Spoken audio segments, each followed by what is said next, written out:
Hello everyone. नमस्ते आप सभी को।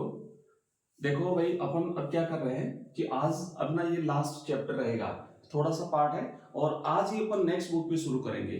तो ज्योग्राफी का जो अपना फर्स्ट बुक का अंतिम अध्याय है, अंतरराष्ट्रीय व्यापार। इस अंतरराष्ट्रीय व्यापार का जो थोड़ा सा पार्ट जो बच गया था, उसे अपन कंप्लीट करने वाले हैं। ठीक है ना। अंतरराष्ट्रीय व्यापार, हम ये जो भाग है, अपना पार्ट है,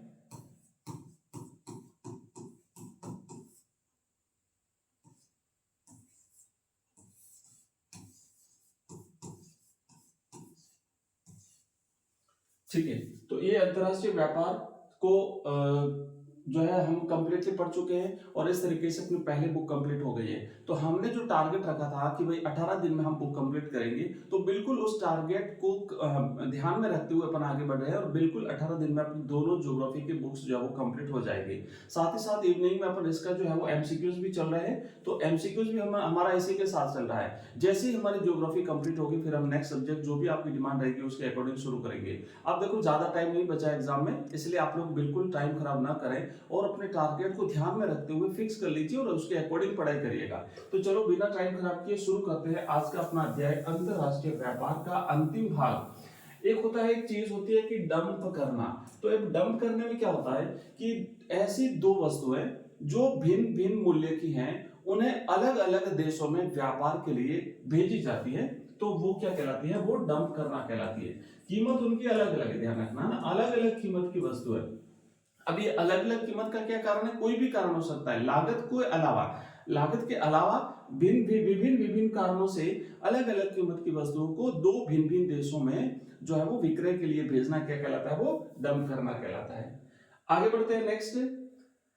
अब देखो, अब आता है पत्तन, क्योंकि अब यही टॉपिक रह गया था, पत्तन। जो विभिन्न प्रकार के जो पत्तन है, उनके विभिन्न नाम, उनके उपयोग, कहां कहां पर कौन कौन सा पत्तन है, ये सारी चीजें रह गई थी। तो इस अध्याय में हम पढ़ेंगे कि विशिष्टीकृत कार्यकलापों के आधार पर पत्तनों के प्रकार। मतलब जो पत्तन होते हैं, जो बंदरगाह होते हैं, उनका अपना एक खास उद्देश्य होता है, क्योंकि कुछ बंदरगाह अलग उद्देश्य के लिए होते हैं, कुछ व्यापार के लिए होते हैं, कुछ विश्राम स्थल के रूप में होते हैं, है ना। कुछ जो है वो नौ परिवहन के लिए होते हैं, कुछ जो है वो जहाजी जो लड़ाकू विमान होते हैं उनके लिए होते हैं। तो उनके उपयोग के हिसाब से इनका वर्गीकरण होता है। तो पहला जो ऑप्शन आता है बच्चों, वो आता है मार्ग पत्तन, या फिर इन्हें विश्राम पत्तन भी कहते हैं। मार्ग पत्तन मतलब जो जहाज समुद्र में जा रहे हैं, तो वो जो मुख्य मार्ग होता है, उस मुख्य मार्ग के बीच में ही ये मार्ग पत्तन आते हैं। इन्हें विश्राम पत्तन के रूप में भी जाना जाता है। अब ये जो मार्ग पत्तन होते हैं, ये क्या होता है कि मुख्य समुद्री मार्ग पर विश्राम केंद्र के रूप में विद्यमान रहते हैं, और साथ ही साथ यहाँ पर जहाज ईंधन भर सकता है, यहाँ पे जल और भोजन के लिए अपना लंगर डाल सकता है। तो रुकेंगे, थोड़े समय के लिए विश्राम करेंगे, उसमें तेल डालेंगे, ये जो है वो विश्राम पत्तन कहलाता है। ये मुख्य मार्ग के बीच में आता है, इसलिए मार्ग पत्तन भी इसे कहते हैं। बच्चों, कंप्लीट नोट्स आपको हमारे ऐप में मिलेंगे।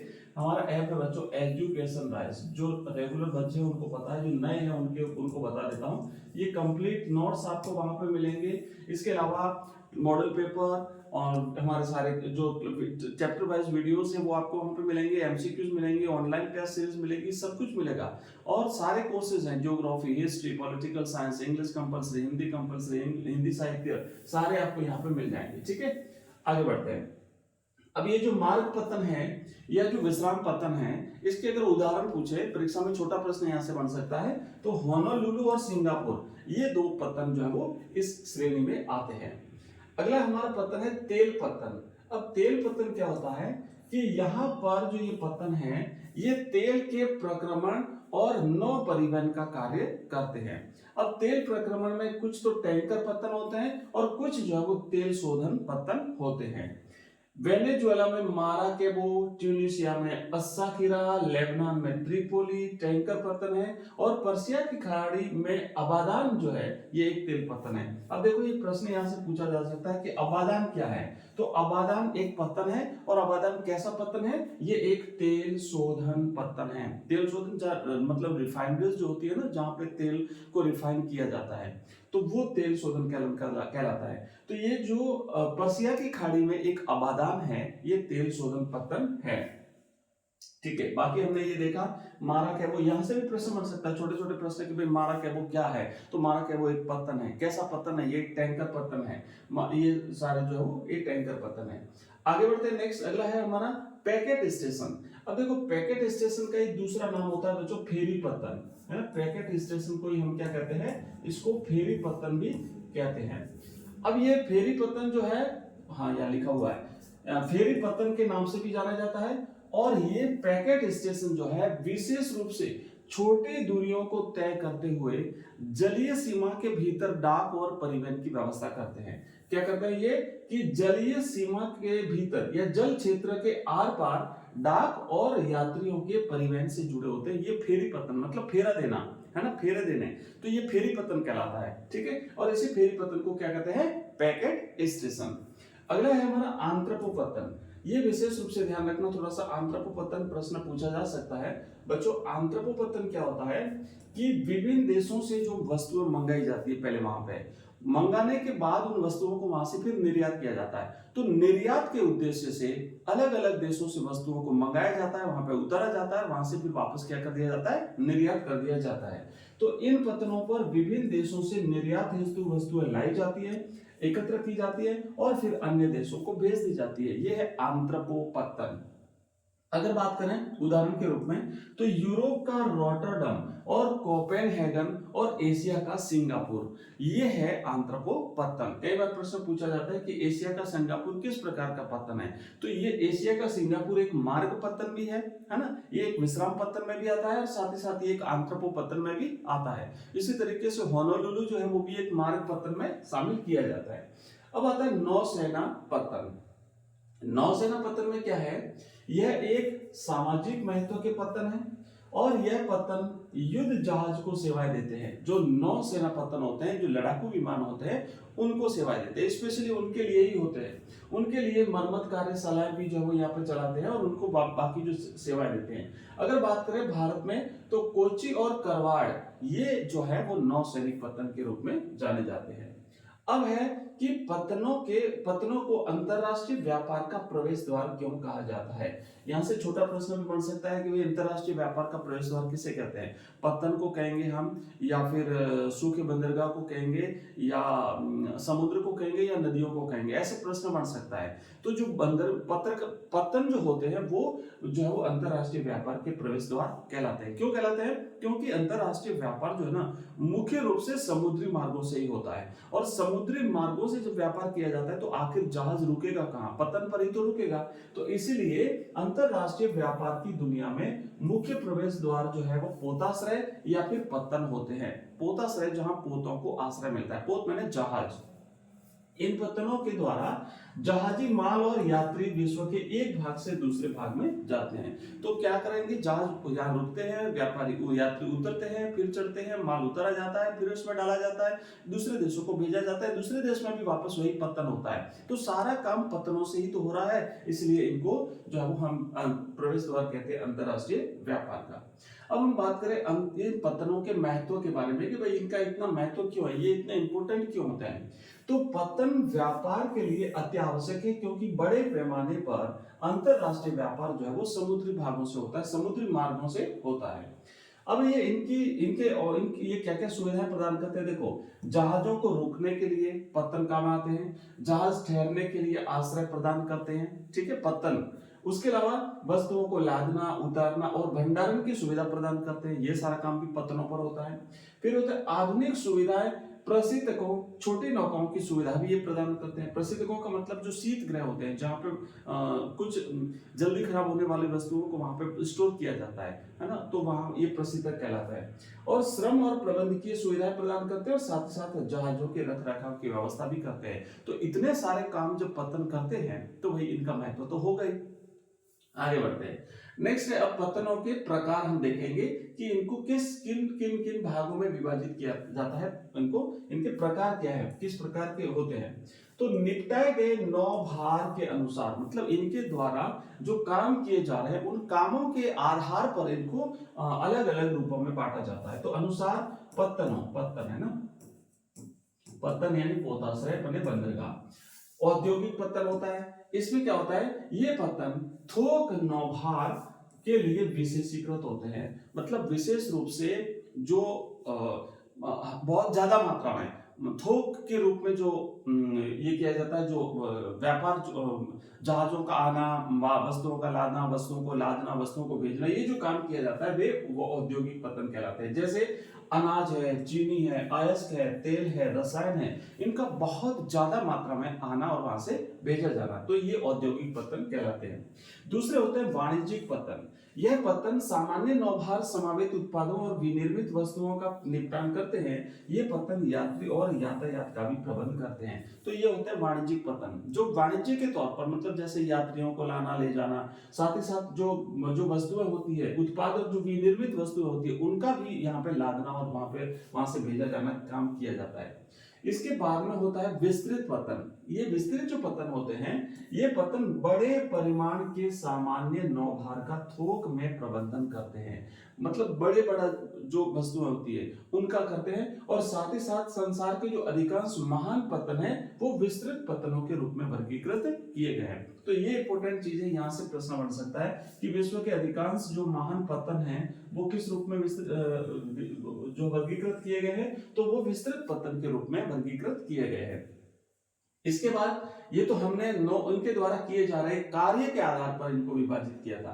अब आता है अवस्थिति के आधार पर। अवस्थिति मतलब कहां पर स्थित है, तो उनकी स्थिति के आधार पर जो है वो पतनों के प्रकार हम देखेंगे, ठीक है ना। अवस्थिति के आधार पर पतनों के प्रकार, एक होता है अंतर्देशीय पतन। अंतर्देशीय पतन, तो ये अंतर्देशीय पतन क्या होता है, ये पतन समुद्र तट से दूर अवस्थित होते हैं, समुद्र तट पर अवस्थित नहीं होते। ये समुद्र से एक नदी अथवा नहर के द्वारा जुड़े होते हैं, तो जो मुख्य समुद्री तट होता है वहां से एक नहर निकाली जाती है और भूमि पर जो है नहर के माध्यम से दूर तक जो है वो पानी के माध्यम से वहां तक जहाजों को ले जाया जाता है, तो वहां पर स्थित होते हैं। उदाहरण के लिए अगर हम देखें तो मैनचेस्टर जो है ये एक नहर से जुड़ा हुआ पतन है, ये अंतर्देशीय पतन कहलाता है। इसके बाद नेक्स्ट आता है बाह्य पतन। तो ये पतन जो है ये गहरे जल के पतन है जो वास्तविक पतन से दूर होते हैं, मतलब समुद्र में होते हैं, है ना। समुद्र में होता है जो मुख्य पतन होता है जो किनारे पर, उससे भी दूर अंदर पानी के अंदर होते हैं, ठीक है बच्चों। तो ये देखो हमने जो है वो आज कंप्लीट कर दिया है। तो इस तरीके से हमारे अभी 2 प्रश्न अपन करेंगे, ठीक है। तो ये इस तरीके से अगर हम देखें तो ज्योग्राफी की जो अपनी बुक फर्स्ट है बच्चों, ये आज हमने कंप्लीट कर दी है। बुक फर्स्ट जो है वो अपनी कंप्लीट हो गई है, और मैं आशा करता हूं कि आपने अच्छी तरह से इसे समझ लिया होगा। अगर नहीं समझा है तो एक काम करूंगा कि जितने भी ये चैप्टर्स है, 8 जो अध्याय हैं, उन 8 अध्याय को हम एक क्लास में, है ना, एक क्लास में कंप्लीट जो है वो मैं अवेलेबल करा दूंगा। ये पूरा 8 दिन हमने जो कुछ भी पढ़ा है वो आपको पूरा एक ही क्लास में मिल जाएगा। तो अगर आपने रह गए हैं पढ़ने से, और अगर ये वीडियोस आपको अलग अलग नहीं मिल रहे, वैसे तो मिल जाएंगे क्योंकि हमने प्लेलिस्ट बना रखी है, पर फिर भी नहीं मिल रहे हैं, तो ये 8 दिन का सारा जो मटेरियल है वो आपको एक ही वीडियो में मिल जाएगा, ठीक है। ये आपको शाम तक एक वीडियो मिल जाएगा, और इसके बाद जो प्रश्न उत्तर है अपना जो इसकी ज्योग्राफी के अपन 2000 प्रश्न उत्तर शुरू करेंगे। तो ये 2000 प्रश्नों की हमारी जो सीरीज रहेगी, इसको हम बहुत ही जल्दी शुरू करने वाले हैं बच्चों, ठीक है। अब देखो हम बात करते हैं, प्रश्न है कि भाई 15वीं शताब्दी में व्यापार के किस रूप का उदय हुआ था। हमने कल पढ़ा था, अगर आपको याद हो तो 15वीं शताब्दी में क्या हुआ, हमने जब अंतरराष्ट्रीय व्यापार का इतिहास देखा था, तो भाई जो यूरोपीय शक्तियां थी, इन यूरोपीय शक्तियों ने क्या किया, सारी यूरोपीय शक्तियां जिसमें पुर्तगाली थे, डच थे, अंग्रेज थे, फ्रांसीसी थे, इन सब ने एक क्या कहते हैं उसको, जो दास व्यापार था, है ना, दास व्यापार की शुरुआत इन्होंने करी थी। अब ये दास व्यापार था, तो इसमें दासों को जो है, दासों का व्यापार होता था, मनुष्यों को दास के रूप में बेचा और खरीदा जाता था। इनको काम करने के लिए दूसरे देशों में भेजा जाता था दास बना करके, और इनकी बिल्कुल खरीद फरोख्त जैसे मंडियों में वस्तुएं बिकती है उसी रूप में इनको खरीदा और बेचा जाता था। तो उन 15वीं शताब्दी में किसकी शुरुआत हुई थी भाई, ये दास प्रथा की शुरुआत हुई थी।